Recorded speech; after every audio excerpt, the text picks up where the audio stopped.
Well, let's talk more about BRICS then with Francesco Rizzuto, who's a professor of European law at Liverpool Hope University. Good to see you, Francesco. First of all, do you think joining BRICS is worth it?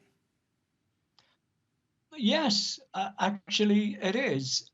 If you come from an emerged economy like India, or a dominant economy like China, or a slightly messed up economy on a war footing like Russia. If you're in Ethiopia or in Iran, yeah, these are useful arenas, especially if you have a problem with how can I put it, the direction of Western policy, both economically and geopolitically, over the last 20 years. So why not? What have you got to lose? Well, there's lots of talking, and undoubtedly they're getting together and they're agreeing on certain issues and disagreeing on a lot of issues as well. I'm just wondering whether actually anything tangible comes out of it. They're talking about, an alternative world currency to the dollar. I mean, there's so many different conflicting interests here. Is that really feasible? No, it isn't, because when it comes down to it, the question of economic interests is absolutely, and it's not certain that, let us say, India's economic interests are the same as Iran's economic interests or Russia's economic interests, and they are very important at the moment because of the sanctions. So economic divergences are there under the surface. But it's a jolly good opportunity for Mr. Putin to demonstrate that he's not isolated in the world. And why not? It's all very useful, but in the end, who controls the purse strings? And are those who control the purse strings, to a certain extent, like China, prepared to succumb to the wishes of, let us say, truly emerging economies? Remember, China is no longer an emerging economy, nor actually is Brazil, nor really is South Africa. So nor is Russia actually. So we've got to be very careful that we don't overcook this particular egg. It's an important gathering, but it's not going to change the world, I don't think. Yeah, no, that's really interesting what you said about emerging economies, because we were talking about how we define these economies in the office, and some of them have emerged already, although, this is supposed to counter groups like the G7, which call themselves advanced economy. Are we just arguing about kind of semantics here? Well, I think we are to a certain extent. Obviously, we're talking about a wide spectrum of economic capacities. When we're talking about China, for goodness sake, if China catches the cold, the whole world catches flu, for goodness sake. So let's be clear. Or on certain commodities, Brazil is ultra important. So we've got to be very careful. This is a gathering that serves the geopolitical interests and the economic interests of powers like China, certainly the geopolitical interests of Russia, Brazil halfway there. India is playing also a very clever game here because it wants a foot in both camps.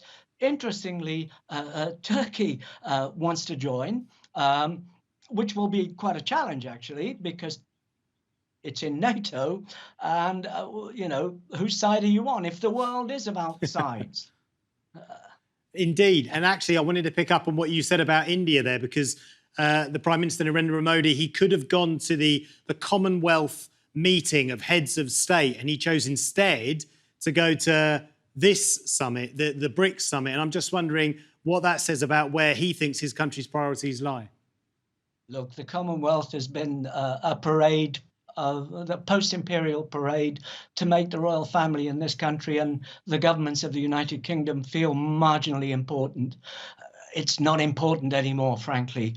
It's clear that India's interests lie elsewhere, and it was always obvious that given a choice, where were they going to go to? BRICS, where some important relationships, and India's economic relationship with Russia, for example, and the attempt to try and ameliorate the situation with its main competitor, and it will be a main competitor economically in the future, i.e. China.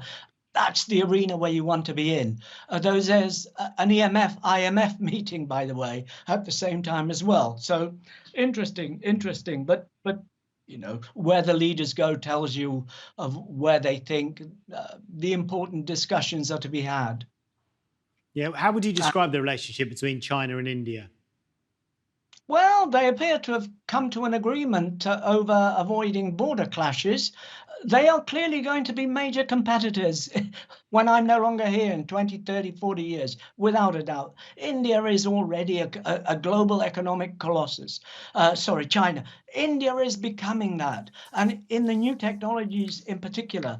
So yes, we might, you know, massive populations and so on, massive inequalities, but they are at the cutting edge, and there will be economic rivalry between those two economic powerhouses.